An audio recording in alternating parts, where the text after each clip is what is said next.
ڕۆژی پێنجشەممە پەرلەمانی کوردستان کۆتایی بە پشووی هاوینەی دەهێنێت و کۆبنەوەکانی دەست پێ دەکاتەوە. لە پەیڕەوی ناوخۆی پەرلەمانی کوردستان سەرەتا بۆ ئەوەش جێگری سەرۆکی پەرلەمانی کوردستان ئاماژەبەوە دەکات جگە لە ژمارەیەک پرۆژە کە لەلایەن فراکسیۆنەرجیەکان و پەرلەمان و پێشکەش کراوە پرۆژە یاسای کار لە پێشەنگی بەرنامەی کاری کۆبنەوەکانی داهاتووی پەرلەمان دەبێت، چونکە پرۆژەیەکی گرنگە و پەیوەستە بە ژیانی ژمارەیەکی زۆر لە کرێکارەوە.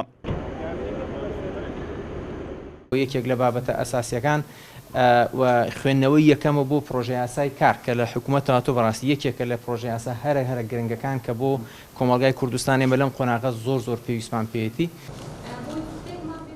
ئەندامێکی پەرلەمانی کوردستانش ئاماژەبەوە دەکات یاسای کار یەکێکە لەو یاسە گرنگانەی کە لەلایەن حکوومەتەوە بە تایبەتی وەزارەتی کارەوە ئارەسەی پەرلەمانی کوردستان کراوە و لە یەکەمین کۆبنەوەی پەرلەمان دەیخەینە بەرنامەی کارەوە.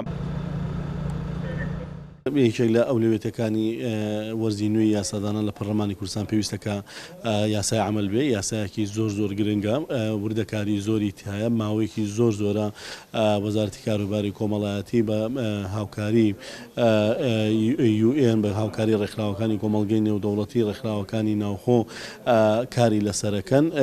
تەمەناکەم لەم وەرزی نوێی یاسادانان پرۆژە یاساکە پەسەند بکرێ.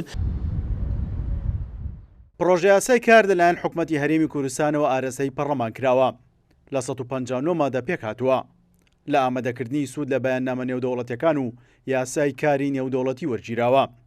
هەروەکتەیدا کرێکاری بیانی و ناوخۆیی جیا کراوەتەوە و مافیان پارێزراوە لەگەڵ دیاریکردنی کاتی کارکردنی کرێکاران لە شەو ڕۆژدا.